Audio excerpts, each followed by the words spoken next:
Wouldn't you think that when you buy a chocolate, you just get that chocolate? No. Sadly, we live in a society that literally makes no sense. Instead, we have a chocolate company making transgender chocolate, lesbian, and gay chocolate. We also have Joe Biden releasing a statement on the documents that were found at his Pennsylvania property, and of course, he is acting like he knew nothing about it.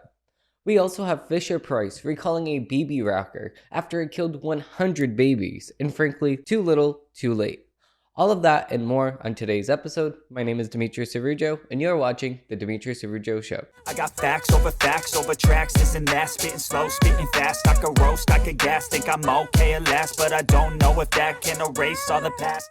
Starting off, we have M&Ms are now representing everyone with this new rebranding. With this comes a transgender, a gay one, and of course, a lesbian piece of candy. Now, this is actually a couple years old already because this part of the news is a little bit old, but what we're going to be talking about relates to this. Because this story, what we have here is the oh so sweet history of gay M&Ms. Now, Mars Incorporated still refuses to say whether the green and the brown M&Ms are chronically queer to gay Twitter. It hardly matters. They're two ladies in love. If you look at M&M's chocolate in 2015 on June 28, they actually posted this picture and it says, "It's rare Miss Brown and I get to spend time together without some colorful characters barging in, Miss Green." So apparently Miss Green, the green M&M, is trans. And this green M&M candy came a long way. Because when the green M&M first came out in the way back commercials, it was a guy. Now it's a girl. So it's a transgender chocolate. And it's actually funny because as we're going to be talking about, how does this relate to today? Well, I'll tell you. A few days ago, they decided to launch a woman-only bag of candy. And this said bag comes in a variety of different kinds of chocolate, like white and dark chocolate. But they also have this variation of M&Ms with nuts in the middle. But that's quite funny because this is a woman-only candy bag.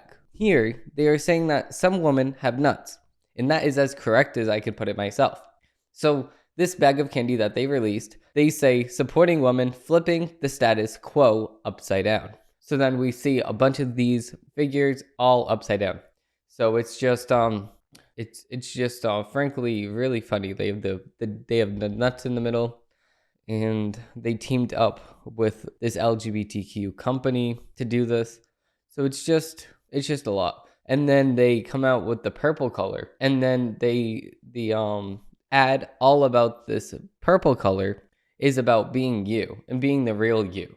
So I don't know what M&M's really means by being the real you, but if this is a woman empowerment or an empowerment program that they're trying to do, of course a candy company would want you to feel empowered while eating its candy. Because you're not going to sit here and worry about the long-term side effects of you being obese by sitting here eating 18 grams of sugar per serving of this candy.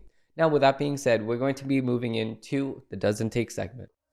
I don't ever slow up, no I don't take I got no love. Moving on to the Doesn't Take segment, we actually have our first article, the CNN article.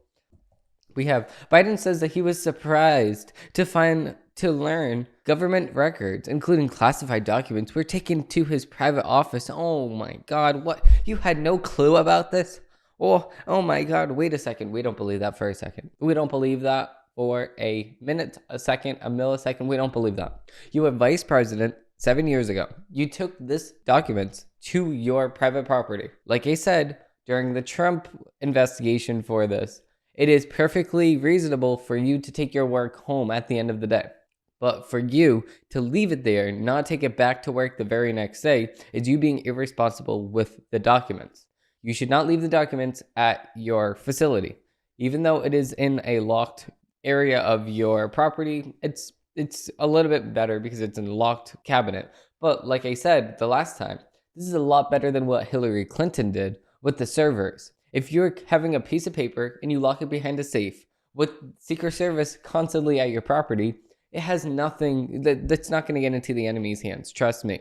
But if you have a server open to other countries, foreign intelligence, and they hack into your server and they find a bunch of documents and it actually gets army citizens or army soldiers killed because of this action, you're held responsible. And then you go and leech bit the whole entire server to make sure that nobody can find out what you actually did. That's lying. That's lying under oath. That's lying under Congress.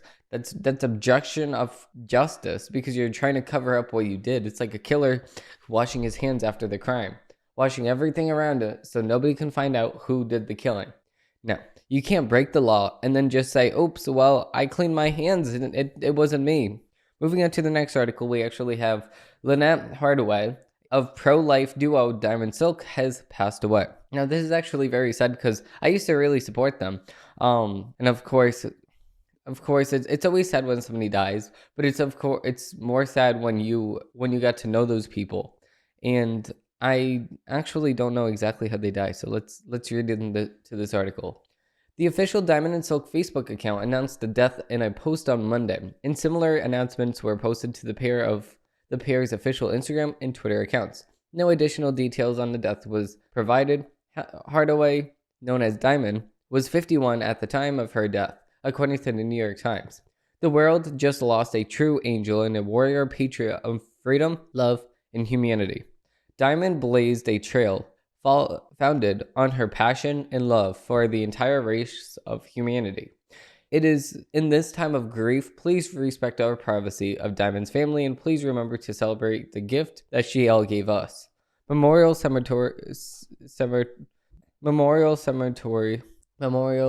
ceremony to be announced soon. The duo's Facebook post read. Hardaway, along with her sister Rochelle Silk Richardson, drew national attention as starch conservative media personalities and backers of Trump. Trump is not a racist, Hardaway insisted in a 2018 appearance on Fox and Friends. He is a realist, and the only color he sees is green, and that's what you have, and he wants you to have the money. Former president announced Hardaway's death on his Truth Social platform Monday night, writing that it was a, quote, really bad news for Republicans and frankly all Americans. Hardaway died at her home in North Carolina, and Richardson was with her all the way and at her passing, Trump said. The former president often met with the pairs with his own, shouting them out at times during his presidential campaign trails in 2016 and inviting them to his inauguration in 2017.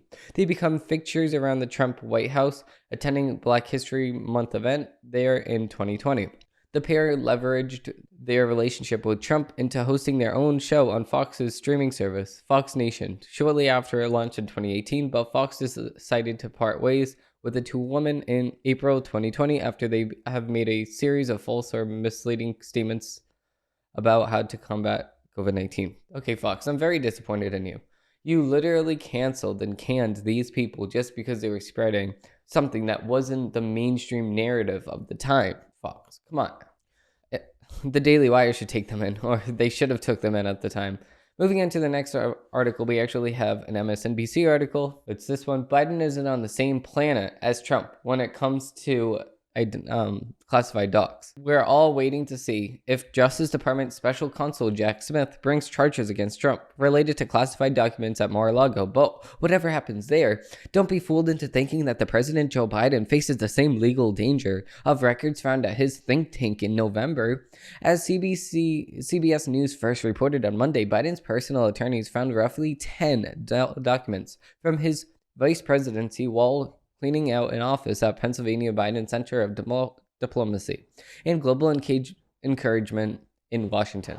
The White House's consul office told the National Archives about the documents, which were discovered in a locked closet later that day, according to the White House. Richard Silber, special counsel to the president, said in a statement, the documents were not in the subject of any previous request or inquiry of the archives. Since the discovery, the president's personal attorneys have cooperated with the archives and the Department of Justice in a process to ensure that any Obama-Biden administration records are appropriately in the possession of the archives. Republicans naturally seized on the news with trademark whataboutism, but as my colleague Steve Beenan pointed out, it's clearly insane to liken the Biden story to the Trump mess.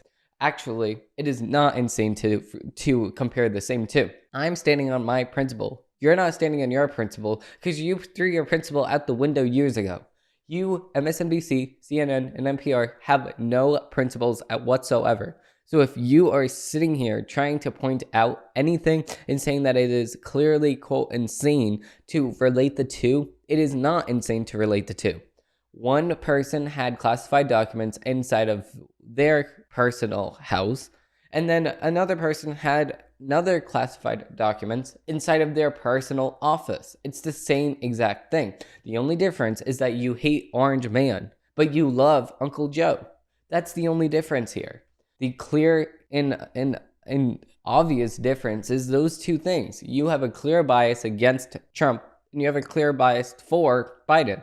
That's the two differences, and you will not admit this because this makes your whole entire media network fall apart. Moving on to the next article from MSNBC, we actually have Kevin McCarthy should get used to this feeling. It is his quest to become speaker. McCarthy made himself a permanent hostage to the House Freedom Caucus. Well, yeah, because he needed their votes. Like, I just don't know what you're saying here. If you don't have the votes, then you need a compromise. That's the point of the Senate and Congress.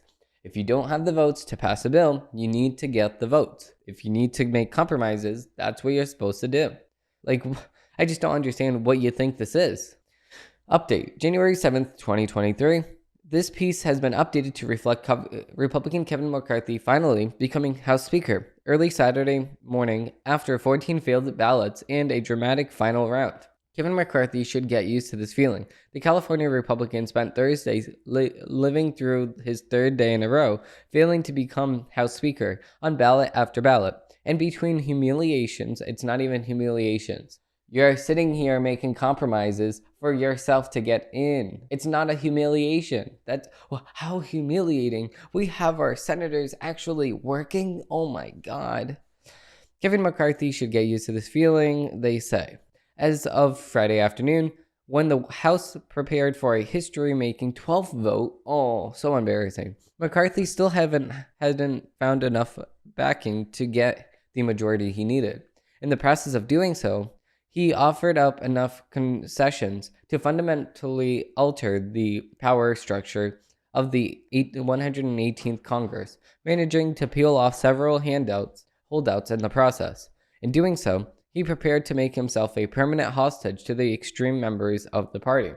Anyone that is more right-wing than Hillary Clinton is extreme to you guys. These people of the Freedom Caucus are not even that extreme. They're not. All they wanted was to make sure that they had the laws in place that they've always had since the beginning of the speakership. If they do not like what you're doing, they should have the right to pull you out. That's all they wanted.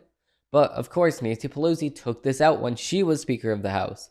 So now McCarthy didn't want this because he's like, no, if Pelosi didn't have this, why should I have this? And then the Freedom Caucus said, I don't care what you think. If you're not going to do this, then I'm not going to vote for you. And that's how it should be. You need to concede. You need to actually sit here and say, okay, I will do what you say. I will work for you guys because you're the ones voting me in. It's not the other way around. The list of demands from the bloc that has stood in McCarthy's way and lengthy, but most have less to do with his specific policy items than the way that House itself functions. Even before the first ballot was cast on Tuesday, the incoming GOP majority agreed to alter the House rules to block any bill that increased spending that budget year, establish subcommittees to investigate the origins of COVID and the weaponization of the federal government, and require that January 6 committee's documents be redirected from the National Archives to the House Administration Committee. But the naysayers wanted more. They seemed likely to get it. The determinant of the speakership broadly, and McCarthy very, very specifically. One of the proposed changes that had gotten the most attention would make it easier to oust a speaker. McCarthy had already agreed to lower the threshold for a motion to vacate the chair to just 5 members, despite claiming that he wouldn't budge on dropping that bar further. McCarthy had reportedly caved. Now, any single member would be able to put forward a resolution calling for his ouster. Some of the demands from his holdouts that sound the most reasonable deal with the way the House passes bills. It's been many, many years since the House actually managed to pass the 12 standalone appropriation bills that instead get warped into a massive omnibus spending bill. McCarthy has now reportedly agreed that over the next 2 years, each of these bills will get their own vote, and that amendments will be allowed from any lawmaker as those bills are debated on the House floor. And I completely agree with this. Now, it's funny that MSNBC sits here and accepts the fact that this is a massive omnibus spending bill that we have been passing. $2 trillion, $3 trillion, $5 trillion more. We keep spending these omnibus spending bills, and they keep saying massive omnibus spending bill. But then when we pass a bill, they're like, oh, this is the greatest thing we ever had since sliced bread. Listen, it's not the greatest thing that we had since sliced bread, because that sliced bread that you're trying to eat right now is going to pay $20. Like, it's just insane. To understand why this is such a big deal, we have to talk about one of the most consequential demands from the ballots. More seats from the far-right members on the House Rules Committee. Like I said, anybody more right than Hillary Clinton is far-right, despite its extremely bland name. All major legislation that reaches the House floor for a vote flows through the Rules Committee. Because of how much the House has on its agenda, and it relies on special rules to fast-track bills to its forefront, most often setting limits on how long the debate can last and how many amendments can be offered. The Rules Committee has been an extension of the House Speaker's power for decades now, with the majority holding 9 seats and the minority only getting 4. The House Freedom Caucus, which has been a thorn in the side of multiple GOP leaders now, has been insisting that 3 of its members sit on the committee, even enough to block any legislation if they join Democrats in voting against it. Based on NBC's News' reporting on Friday afternoon, McCarthy has agreed to give them those seats. So that's good, because of the fact that they are sworn in from the members that voted them in. These House of Representatives were voted in by their local officials, by their local citizens. So they know what their citizens want.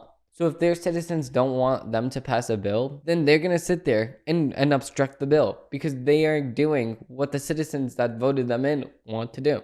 And that should be that way. Biden, moving into the next article, we actually have an NPR article. Biden says that he was surprised to learn classified documents were found at his old office. Well, of course he would. President Biden says that he was surprised when his staff told him that classified documents has been discovered at his Pennsylvania Biden Center, a think tank in Washington, D.C. He also said he's not sure what they contain. Of course, because he forgot what he had for breakfast this morning. Why would he remember what he left in his office 7 years ago? Biden said that the documents were found in a box in a locked closet in the think tank and were turned over to the National Archives as soon as they were discovered by his personal attorneys on November 2nd. But November 2nd is before the midterm election. Why didn't this come out? Because they don't release any information that is damaging to their politicians. On November 8th, which was only 6 days later after this, people had enough time to vote accordingly. People know I take classified documents and classified information seriously, Biden said. So serious that you forgot it for 7 years. According to a statement from Richard Selber, the special counsel to the president, in November, the president's personal attorneys discovered classified documents among what appear to be Obama-era records. When the current president was vice president, the archives collected documents the morning after they were discovered, and the matter is under review by the Justice Department. Selber said in a statement that the documents were not subject of any previous request or inquiry by the archives, in that Biden's attorneys have been cooperating with the DOJ and National Archives to ensure all Obama-Biden administration records are, quote, appropriately in the possession of the archives. Sober said Biden periodically used this office space at the center from mid-2017 until the beginning of his 2020 campaign. A source familiar with the inquiry told NPR's Kerry Johnson that United States Attorney General Merrick Garland had tasked Trump-era United States Attorney John Lawrence Jr. in Chicago with reviewing the matter. The Justice Department declined to comment. Why is this different from the documents seized at Mar-a-Lago? Well, it is different because, like I said, one has a D next to their name and one has an R next to their name. That's the only difference here. Because you don't want to talk about the real and clear differences between the two, because there is none. They're both classified documents, so whatever you say is not on any fair or level playing field. Now, without further ado, we're going to move into the next NPR article. Biden in Mexico's Lopez orbiter finds common cause on migration after a rocky start. Mexico City. Mexico's President Andres Michel Lopez's orbiter may have been out of the last world leaders to congratulate President Biden when he took office, but 2 days of talks have helped lead to a U-turn in what was at first an uneasy relationship. The leaders found common ground on migration, economic integration, and fentanyl interdiction. Lopez orbiter, who is known for being resilient, ended their meetings with nothing but praise for Biden, particularly on issues surrounding migration across the borders separating their countries. See, this would actually be a really funny interview. If they had an interview together, they would be like, Joe Biden would be over here like whispering like the border corn pop, and you like chocolate chip. And then over here we have the Mexican president, and then they're just like trying to talk to each other, and then the facial expressions that they would both make, because they would both have no idea what they're talking about. One's talking in Mexican. It would be so funny. They should actually release this interview, because I would react to it. You are the first president in the United States in a very long time who has not built even 1 meter of wall. We thank you, sir, for that. Why? You're thanking him for not building a wall? Yeah, of course. No, you know what? No, I'm not going to ask why. I know exactly the answer. You don't want him to build a wall because you want to send all of your criminals over the border. They're not sending in the best, as Trump said. They're not sending in their best. They're not sending in their scholars. They're sending in their druggies. They're sending in their drug addicts. They're sending in their fentanyl. They're sending in all of these bad things to America, so Mexico doesn't have to deal with it. And then over here, the president's thinking, oh, thank you so much, sir. We really appreciate you not putting up that wall over there, because we would like to get rid of our cartels. Thank you very much. We would not want them in Mexico. But, the United States can take it. The United States can take it. No. Not enough burritos in the world would ever make me get your cartels that are dangerous and killing people and raping people on the way to the border of the United States and Mexico. No. No, and that is a big no for me. Moving into the next article from Fox News, we actually have Biden surprised to learn of classified documents at Pennsylvania think tank. I don't know what's in them. Of course he doesn't, because he doesn't remember, like I said, what he had for breakfast this morning, never mind what he left in his office 7 years ago. This is according to Fox News. I like seeing all the different opinions, so yeah, this is the same story, but obviously from different news organizations. So, moving in, we have President Joe Biden addressed the matter of his classified documents that were recovered from his private office at Pennsylvania Biden Center for the first time on Tuesday, saying that he was surprised to learn that they were there and they were fully cooperating with the Justice Department's review. Let me get rid of the easy one first. Biden began his response to a slew of reporter questions at the North American Leaders Summit in Mexico City. People know I take classified documents and classified information seriously. Biden said his personal attorneys found the classified documents as they were cleaning his office. They did what they should have done. They immediately called the National Archives, turned them over to the archives, and I was briefed about the discovery and surprised to learn that they were any government records that were taken there to the office. The president added, but I don't know what's in the documents. My lawyers have not suggested. I asked what my lawyers have not suggested. I asked what documents they were. So they didn't want to tell him what documents were in there because they didn't want him talking to the media and saying, oh yeah, I had nuclear codes in there. Oops, my bad. I'm so sorry about that. No, his lawyers are like, shut up about this situation. Apologize but don't tell them what the hell you had in there. That's what his lawyers probably told him. Now, moving into the next article from Fox News, we actually have Texas announces record budget surplus nearly $33 billion. Unprecedented. It is unprecedented. And you know what they're going to do with this money? They're going to hand this right over to California, because California is actually short money. They're short $22 billion. So of course we're gonna have a little bit of money left over, but probably not that much. State Comptroller Glenn Hugar said in a statement, "We cannot and we will not lose sight of the fact that every tax dollar received by the state is coming out of Texans' pockets." But he also cast doubt whether Texas will be able to repeat the blowout budgetary performance, and urged lawmakers to be cautious in deciding what to do with the funds. Actually, they should just put it in a bank account. They should split it in half. Refund the half amount to citizens and then put the other half into their bank account so they can save it for next year. If they're a little bit over, they don't have to ask the federal government for money. Bluntly, don't count on me announcing another big revenue jump 2 years from now.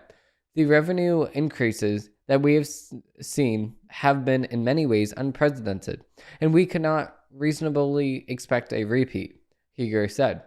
We are also unlikely to have an opportunity like this again. The budgeting season is truly once in a lifetime season. The surplus includes $3.8 billion in revenue that was swapped for federal COVID relief funds used previously, and $4.3 billion in education savings derived from an increase in real estate values that led to higher than expected revenues from property taxes.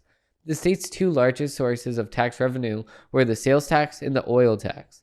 Republican Governor Greg Abbott and other GOP officials in the executive branch and the state's legislature have been at odds with what to do with the windfall, with which lawmakers will be able to advocate for the 2024 to 2025 biennial budget cycle later this year. When the expected surplus was closer to $27 billion during the re-election campaign, Abbott pledged to use half of the funds, $13.5 billion, to reducing property tax burdens on homeowners. He has also pushed for the state to take a bigger role in securing the border in the absence of action by the federal government. Lieutenant Governor Dan Patrick has warned that the property tax cuts of the scale that could put the state at risk of exceeding its constitutional cap on spending, and would rather use the funding for shoring up the state's electrical grid and water system, in addition to raising the homestead exemption to offer more limited property tax relief.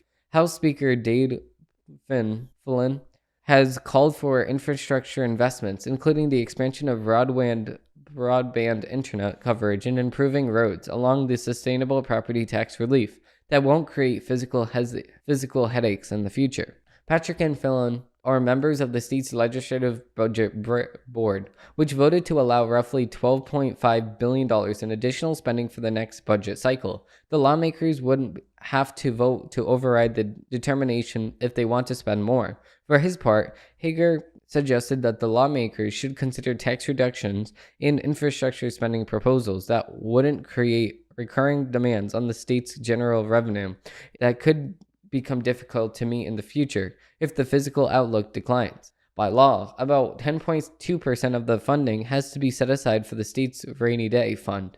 Exactly what I was saying, known as the Economic Stabilization Fund, and the state's highway fund. That figure would have been $4.5 billion higher, but the constitutional limit on the size of the ESF would be projected to be maxed out at the beginning of 2025. According to the latest budget estimates due to forecasted income from oil and gas taxes in the years ahead. The Pew Charitable Trust State Physical Health Project analyzing state rainy day funds and found in an October update based on fiscal year 2022 data in the Texas ESF was better funded than a median state's rainy day fund. Projected the Texas government could run for 56.8 days on savings alone, above the 50-state median, of 42.5 days and could operate for 101.4 days, nearly 2 weeks longer than the nationwide median of 88.9 days. That's actually really good. And if they keep saving, then they could run more and more and more, and then maybe you could do a year of no taxes. Maybe. But nobody wants to nobody wants to cut taxes, I guess. We have Pete Buttigieg flew on a taxpayer-funded jet for a day trip in New York City. Well, of course he did. Of course he did. Because he would rather be taking vacation spots and taking a 6-month maternity leave, even though he cannot even have a baby, but it's okay. He would rather take a 6-month maternity leave rather than actually do anything while being the Secretary of Transportation. Listen, we have one objective for you guys today, and that is to explain one thing, not even one good thing or one bad thing, anything. What is one thing that Pete Buttigieg did while he was in the Department of Secretary's chair? What did he do? The only thing that I know that he did was use taxpayer money in taxpayer funding to use that for vacation time with his husband. And the only other thing that we know about him is that he loves trains.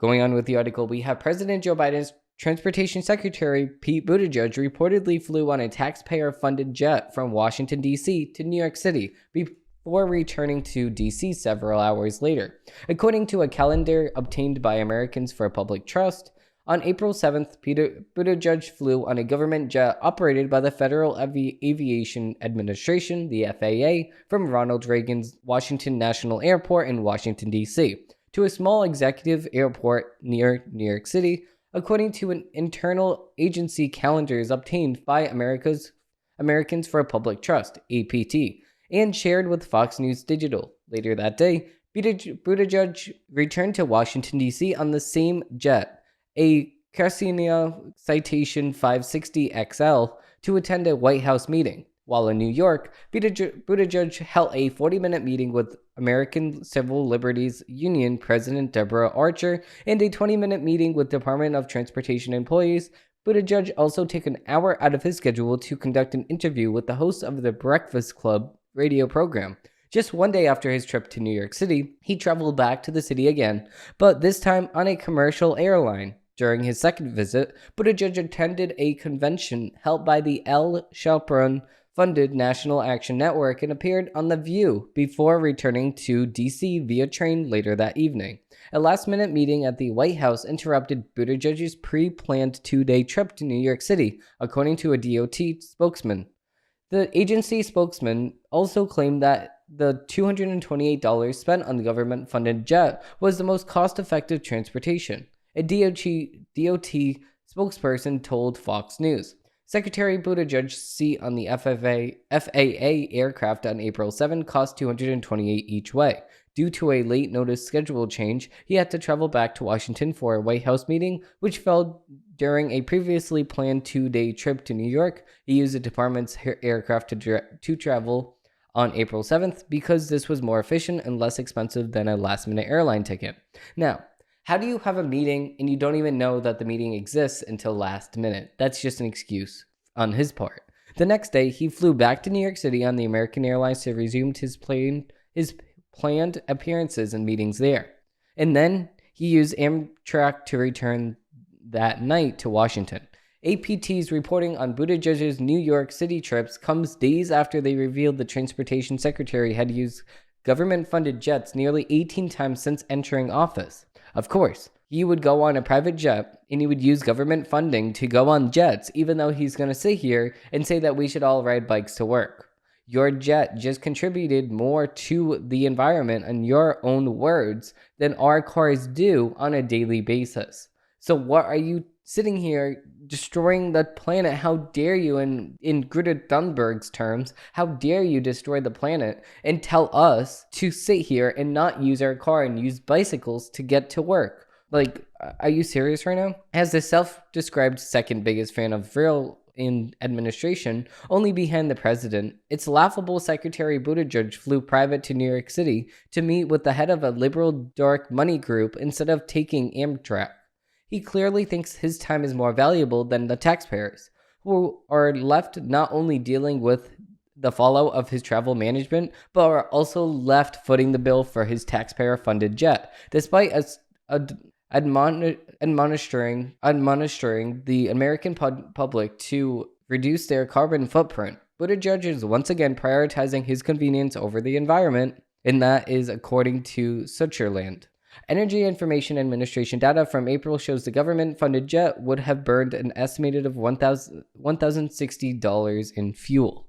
When we're making a decision about what kind of aircraft to use, we weigh in a lot of things, Buttigieg said to Fox News last week. Climate impacts are one of the things that we consider. So is saving taxpayer money. Oh yeah, you care so much about saving taxpayers' money. You know, stop lying to yourself. Moving on to the next article, we actually have a Daily Wire article. We have Biden issues statement, if this would work. Okay. We actually have Seattle Public School District sues big tech over mental health crisis among youth. Seattle Public School District officials filed a lawsuit Friday against social media platform owners, including Facebook, TikTok, and others, for allegedly intentionally cultivating and creating a mental health crisis among the youth, which is true. I actually deleted TikTok about a year ago, and my life has never been better since. Plaintiffs filed the 91-page lawsuit in the United States District Court, arguing that the platforms, which also include Google, Snapchat, and YouTube, have caused a public nuisance affecting Seattle public schools, which I agree with. Nobody's paying attention even when I was in school. Nobody was paying attention to the teacher. Instead, we were on our phones on TikTok or Instagram or YouTube just watching YouTube videos and not even listening to the teacher. Then my teacher actually came out and said that if I do catch you on your phone, you're getting an F for the day. Moving on with the article, defendants have successfully exploited the vulnerable brains of the youth, hooking tens of millions of students across the country into positive feedback loops of excessive use and abuse of defendants' social media platforms. The lawsuit reads, worse, the content defendants curate and direct to youth is too often harmful and explosive. Such content, the lawsuit alleges, social media companies promote includes a corpus bright diet, eating 300 calories a day, or encouraging self-harm.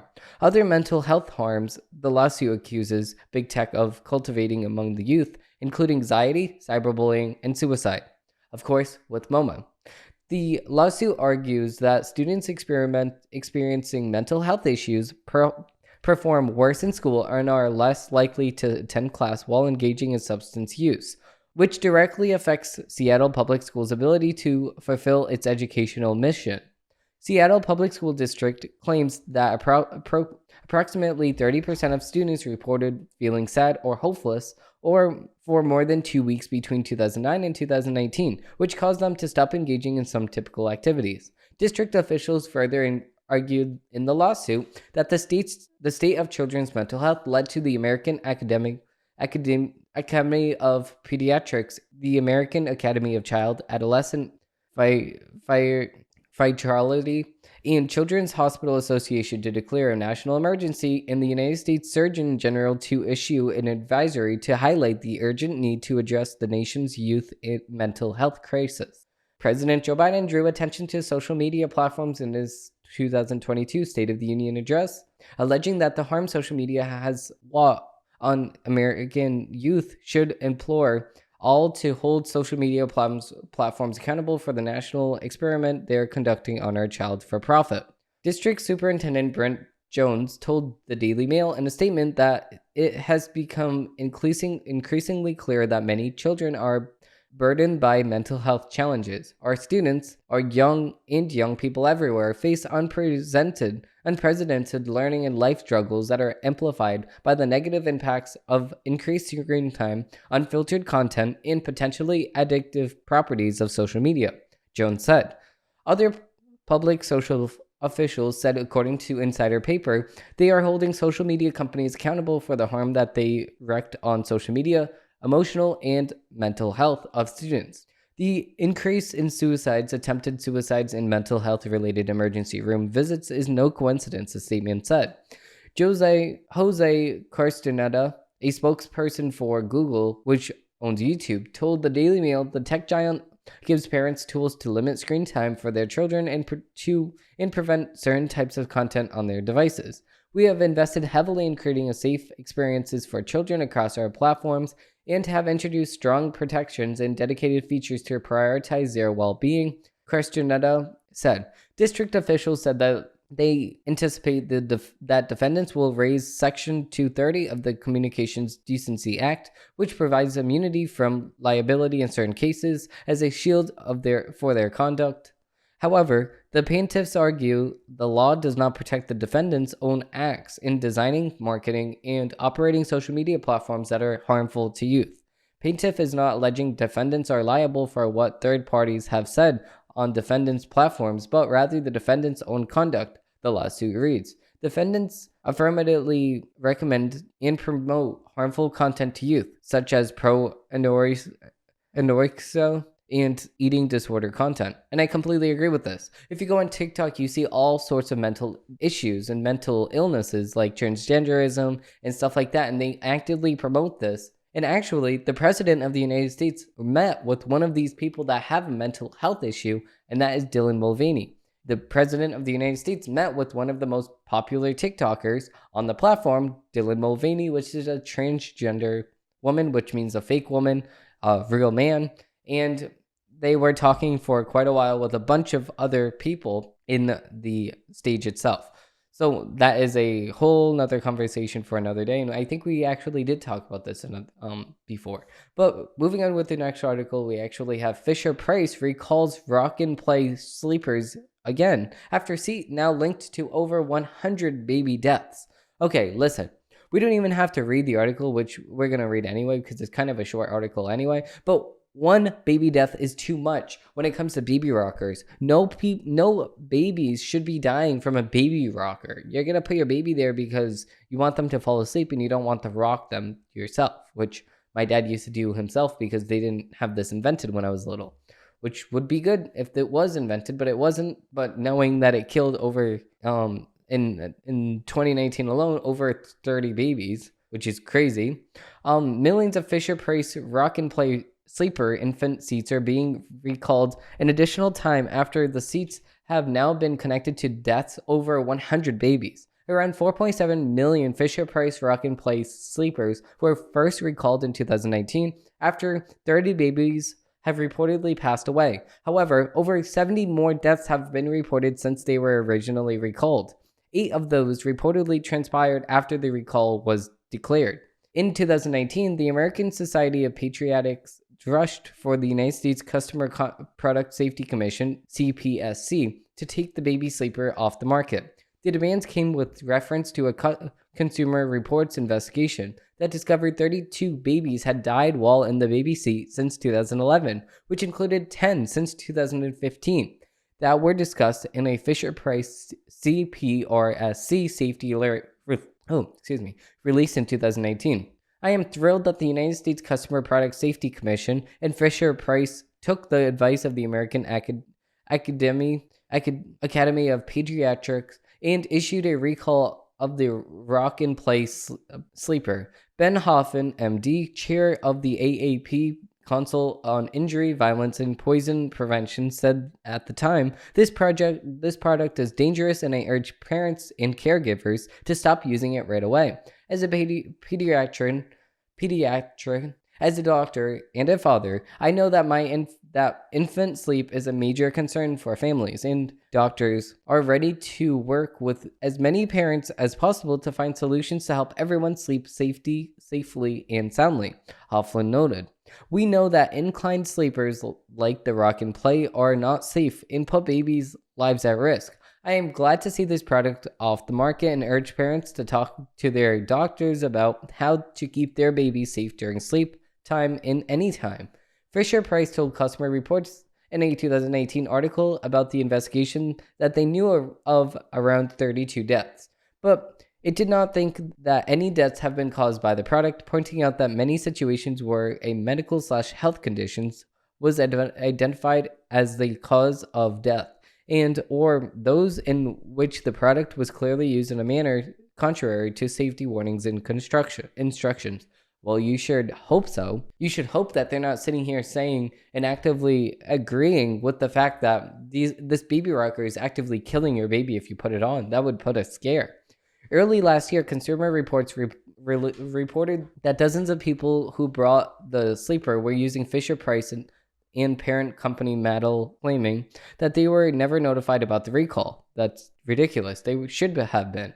It's common for companies to get low responses for recalls on items, but the situation was especially concerning. It's outrageous that millions of dangerous products could still be out there, with babies at risk of being seriously injured or killed. Orion Skin, Consumer Report Product Safety Privacy Council, said at the time Fisher-Price has had years to get rock and plays out of people's homes, yet, at best, appears to have done the bare minimum. Slow and ineffective recalls can have terrible consequences, and parents deserve better from the company they rely on for safe baby and toddler products. I completely agree with this. Fisher-Price is actually a baby brand, so you would expect a baby brand to have a baby safe product. That's the bare minimum. But with that being said, thank you all for watching, and that's going to be it for the rest of this week. Thank you all for watching, and I hope they have a great rest of your day, and I will see you guys on Tuesday. Hey, were you really going to click off this video before leaving a like and subscribing down below? Wow, so rude.